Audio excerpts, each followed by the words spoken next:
Okay, I've had a moment. I have returned from hockey practice today to talk about the Vancouver Canucks versus the Nashville Predators. Now, I know we are about 2.5-ish hours late, so I apologize for that. I know a lot of people are excited for the post-game video, so thank you for sticking around and potentially listening to this commentary, even though it may be a bit late. But in the last post-game video that we made for the Canucks game versus the Washington Capitals, where Elias Pettersson scored 2 goals, we had some comments in the comments section below saying, okay, I get it, it's great to be hyped up about Elias Pettersson, but it's only one game.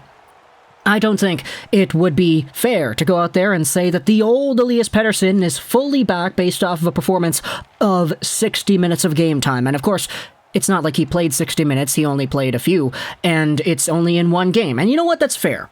Very, very fair to go out there and not make conclusions off of one game. And I don't want to make it seem like I'm going to be making conclusions off of 2 games here either, but this is exactly the start that we needed for an Elias Pettersson revenge tour. I said it in the game yesterday, or in the video for the game. Not yesterday, 2 days ago. My goodness, you can rarely tell that I've just come back from sprinting around for about an hour and a half. But Elias Pettersson, when he made his debut in the NHL, scored 10 goals in his first 10 games of action. If he's able to get up to anywhere near that or play at that level to some capacity, then there's a very good reason for Canucks fans to go out there and start being excited every time he touches the puck once again. And what better of an opportunity to do that in this game?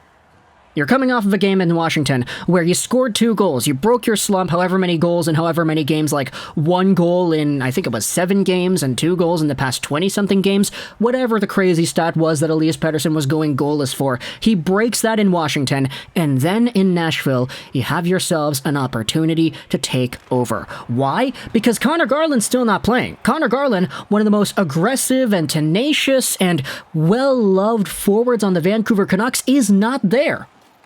But also, Captain Bo is taking a seat as well. Bo Horvat was taken out of the lineup and placed on the protocols earlier today. Justin Dowling draws in on the 4th line. And you have yourselves a 1-2 punch on center of JT Miller and Elias Pettersson on this team. If there was a game for Elias Pettersson to go out there and start taking over shifts once again, this is the game. You're coming off a game where you got 2 goals. The captain and Garland, 2 beloved forwards, are out. You're playing a Nashville team that has struggled in the past few games, and a Nashville team that lost yesterday to the St. Louis Blues on Chris Pronger night. This was the game for Elias Pettersson to go out there and come alive, and my goodness, he came alive. We didn't have any points, no goals, no nothing in the first period. We did get ourselves a fight, though. It was Michael McCarron and Tyler Myers. You saw them going at it. They're big guys. I didn't realize that McCarron was that tall, to the point where he actually looked like he matched up against Tyler Myers. You also had yourselves a few power plays. Philip Myers had himself a hooking penalty, and the Canucks ended up not converting. It was a very easy kill for the Nashville Predators. They just kind of killed time, moving the puck around in their own zone.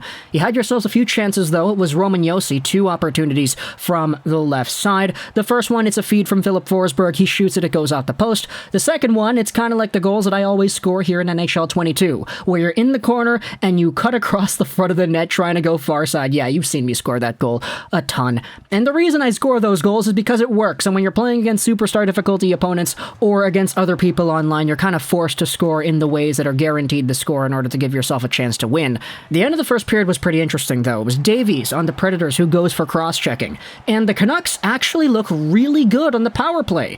However, it's that Elias Pettersson that we talked about who fumbled the puck at the end of the period and completely let the play die on his stick in the last, 3 seconds of the frame. It was a really kind of disastrous end to what was an ultimately very good power play, and Elias Pettersson was ultimately the guy who did not shoot it and just dangled himself out because he double-clutched, and it was the end of the period, so it doesn't really matter, no consequences there. It's just, I was kind of thinking to myself when that happened, okay, hopefully that's not the kind of thing that deters Pettersson's confidence so much that he goes opposite Taylor Swift on us. He is unable to shake it off, and that bad luck, that unfortunate stretch, kind of follows him throughout the rest of the game. But that doesn't happen. We'll get to that a little bit later because the second period starts out. The Vancouver Canucks don't convert on the power play that carried over into the second period. You have yourselves a Brock Boeser penalty where Tanner Jeannot almost got a good rush, but it was taken away by Brock Boeser, who tripped him. Boeser went to the box, and then Tomasino scores to make it 1-0. A very nice goal by Philip Tomasino, but honestly, that's kind of one that Demko cannot let in.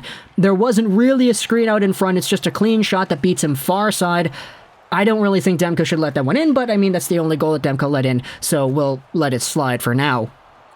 Eventually, the Preds almost score immediately after. It was a shot and a rebound that went very wide. There was an open net for the guy in front, but Demko didn't even really need to do anything. The Canucks almost scored as well when Tucker Poolman had himself an opportunity to bury what was an incredible passing play, and that play was followed up by a very big scramble.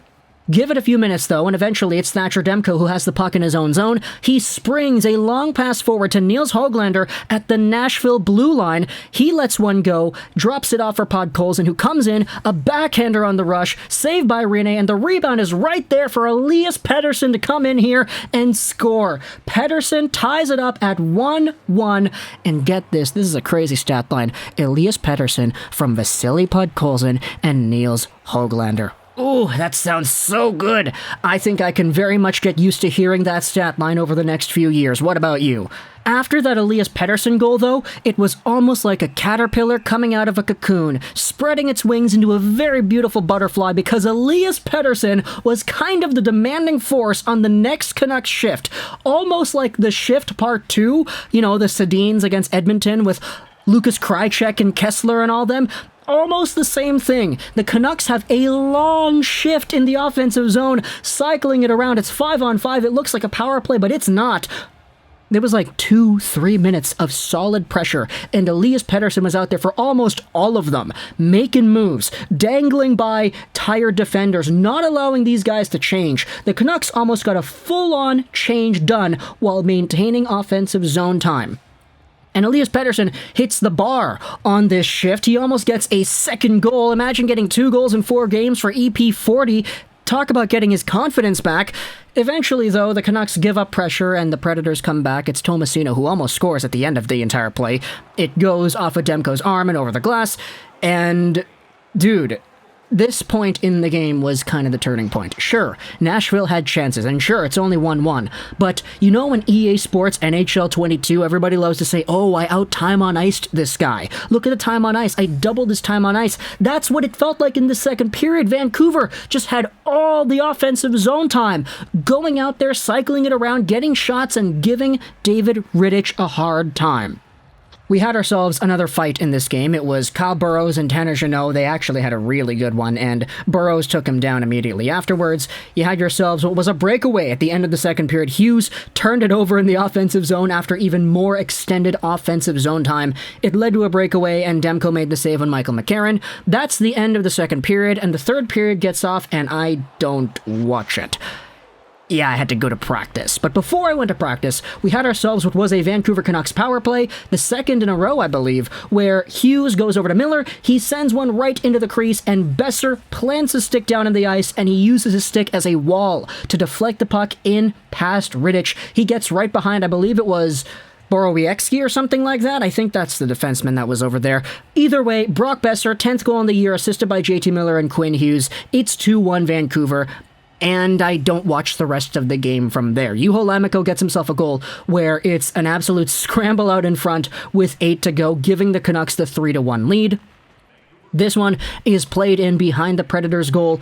Rittich plays it over to the side, and then it's turned over on the half-boards. The Vancouver Canucks get it back. Mott has a little bit of a chance. He plays it into the corner, then he plays it out in front. It gets absolutely whacked towards the goal by Lammikko, and it squeaks by Rittich. I don't even know how that one went through. But it's 3-1 Vancouver at the end of the game. That's the last goal that we see in this one.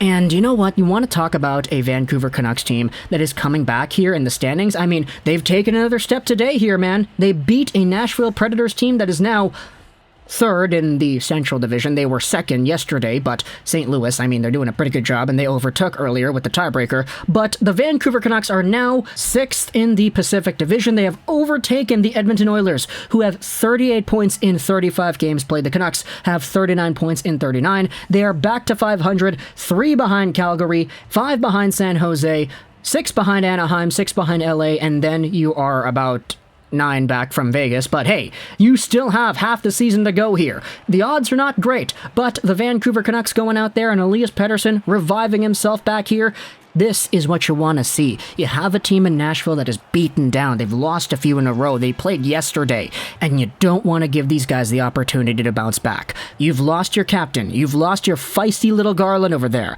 but this is still a game where Elias Pettersson took the team on his back and he was like, you know what, I want to go out there and I want to play. I want to take over some shifts here, baby. And that is exactly what he did. Sure, 1 game against Washington, probably not enough to go out there and say that the rookie Pettersson is back. 2 games against Washington and Nashville, probably not enough to say it either, but my goodness, what a step this was. Talk to me in the comments on your thoughts about Elias Pettersson, the Canucks, the Predators win. The win against the Predators, I mean, you know what I mean. Talk to me in the comments on your thoughts. I hope you enjoyed this Rolls 99. And bye.